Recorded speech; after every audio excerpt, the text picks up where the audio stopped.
Thanks. Hi, Harry. Hi. You've spoken really well about the team and yourself in that. I just wondered on Gareth. I mean, obviously, after the Denmark game, he gets a load of criticism. He's used to that. And generally, he seems to get a lot of criticism, whatever he does, quite frankly, at the moment. You've worked for some of the very best club managers. Can you give us an appreciation of how good Gareth is, and maybe whether you think he's sort of underestimated outside the England bubble? Because, like I say, he seems to get it in the neck, whatever. Yeah, I mean, I can't speak highly enough of Gareth and, what he's done for the team and for this nation in terms of, where we were and where we are now as a national team is completely different. I think he's brilliant on the details, making sure that kind of there's no stone unturned and that we know everyone knows what they're going to be doing going into games.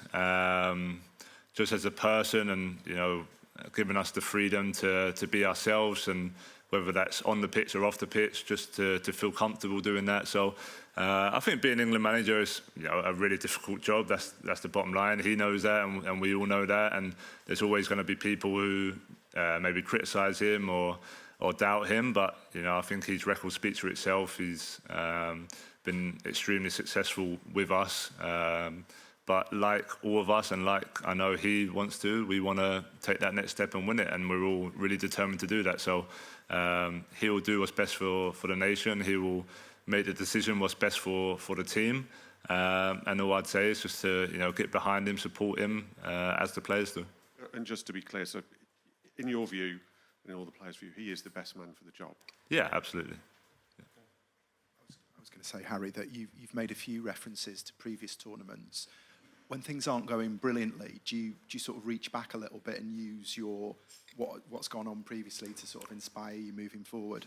I think so. Yeah, I think that's part of having the experience and using that to your advantage. It'd be silly just to forget all those past experiences and past tournaments, because they can be really helpful and really useful, and that's what I try and do. And I think a lot of the players who have been here for a long time do the same, and you have the responsibility to try and share that with the other players. But yeah, major tournaments are tough. Like I touched on, there's always going to be ups and downs. It's never just a straight line to the top, or not in our experience. And we know how much it took to get close in the last Euros. We know how, like I said, the ups and downs, the group stage, and the bottom line is what really matters is where you finish in the tournament. So no one's going to remember the 1-1 draw against Denmark if we go all the way and win it, and that's just the reality. So it's just understanding that don't get too carried away if you're winning games 3-0, and don't get too down if you're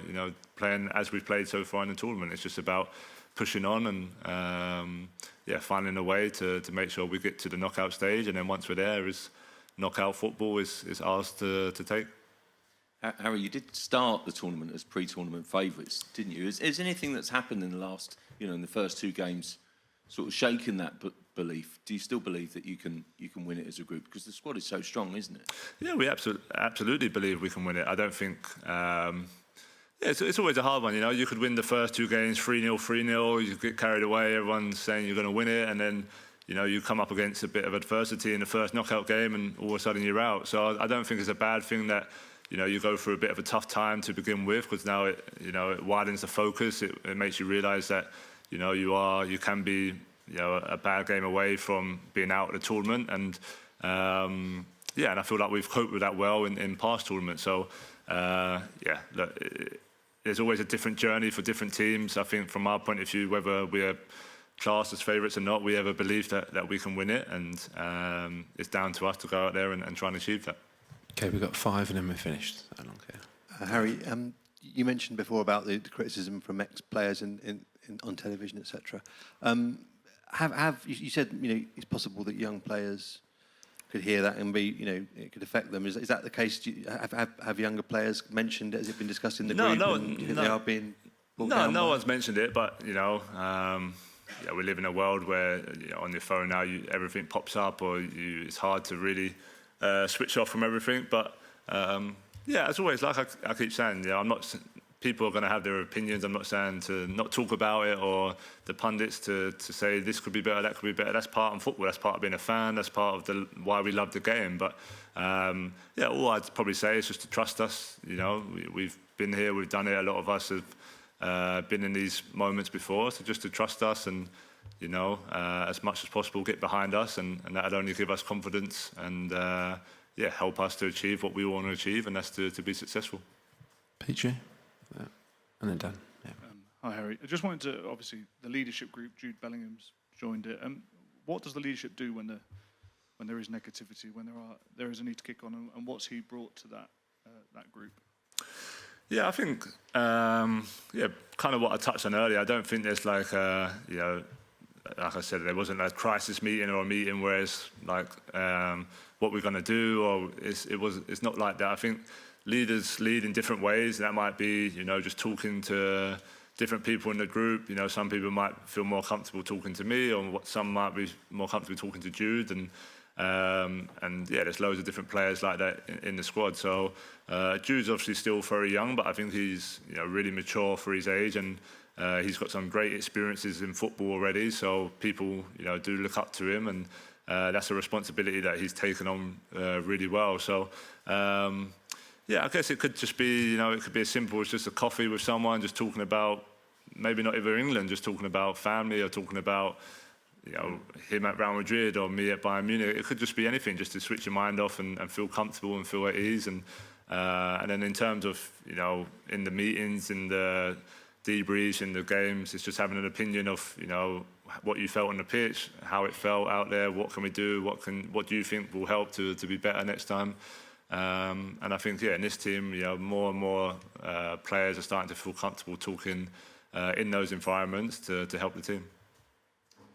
Harry, there's a sort of perception that the balance of the team wasn't right against Denmark. I mean, you've always thrived when you've got kind of quick runners beyond you, like Son or Sané, or I guess Rashford and Sterling for England.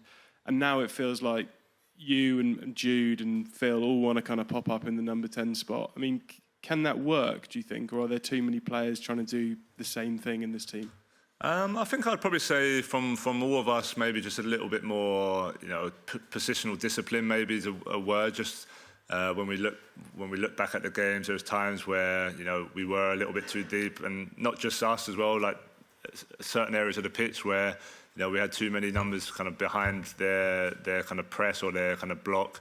And then we found it really hard to then progress up the pitch. So, yeah, I think just, like I said, I think as we play more with each other, especially in those positions, it will get better, and we'll have more understanding. But, yeah, just maybe a bit more discipline in all of our positional play. We all want to maybe get on the ball and make a difference, which is great. It's you know, we're all players who love getting it in those positions. But, yeah, also we need to be a threat going forward, which we haven't been, you know, compared to our usual self. So, yeah, again, it's something that we'll, you know, work on and see what areas we can improve. But I don't think there's an issue with, you know, us free playing with each other, for example. I think, you know, the seasons that we all had speak for themselves, and yeah, there's no reason why we can't start ramping that up on the pitch and getting to a level that we know we can. And Leicester. It's just about the pundits again. Have you, in your capacity as captain, reached out to anyone, or would you, if it continued? Because they all invite you on their programmes and want to do interviews with you. So.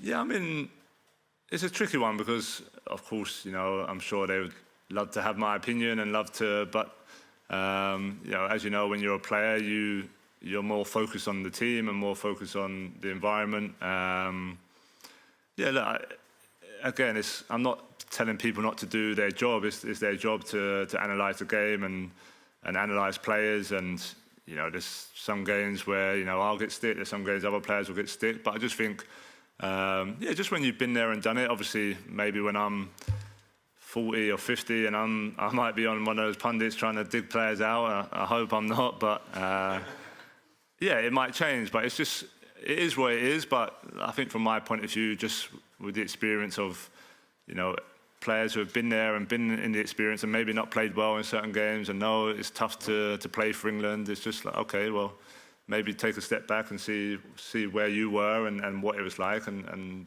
But have you contacted anybody about that? No. But, well, yeah, I mean, it depends on the situation, I guess. I don't think there's a need for it at the moment. You know, I think, especially now, you know, with the podcast, with everything, people are trying to, you know, promote their own channels and promote their own stuff. And sometimes, you know, as we know, the headline or the phrase, you want the most views. It's not always the happiest phrase or the one that, you know, people love to see, that people like to discuss and debate. And so, yeah, people will do things out of their own gain as well to promote their own stuff. That's just life. That is what it is. But, yeah, as always, like I say, just first of all, just try, from our point of view, just to ignore it. But then also, you know, try and back the English players as much as possible. We're doing as much as we can to make everyone proud, you guys proud, the fans proud, the pundits proud. And, you know, I know they'd love nothing more than we're all celebrating, you know, after the Euros together. And that's hopefully what we can try and achieve. Just about Sammy. Then we're done. Thank you. Hi, Harry. Hi.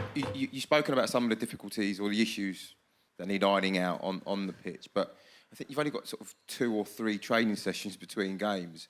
Can you speak about, is there a difficulty in trying to ironing those out just because you've got limited time on the training field between each match? Yeah, I think that's where, you know, the meetings and the debriefs become even more important, you know, because physically, you know, there's not a lot of time in between games. You can't be pushing training for 2 hours and going again and again and again. So I think just from the mental point of view, to when we're looking at the clips and looking at the formations and looking at where we can improve, it's really important to take that in, and that's a vital part of trying to improve during major tournament football. We still have enough time on the pitch. Like we had a really good couple sessions yesterday and today, and we'll have our normal day before game session tomorrow. And yeah, and then if there's any, you know, smaller meetings that we feel like we need, or individuals need, you know, a bit more clarity on certain stuff, that availability is always there with the coaching staff as well. So, but yeah, I think during major tournament football, it's more the analysis that's really important to take that in and really understand it, because yeah, there isn't loads of time to do the work on the pitch. Cheers, guys. Thanks for your time. Cheers, thank you. Cheers, thank you.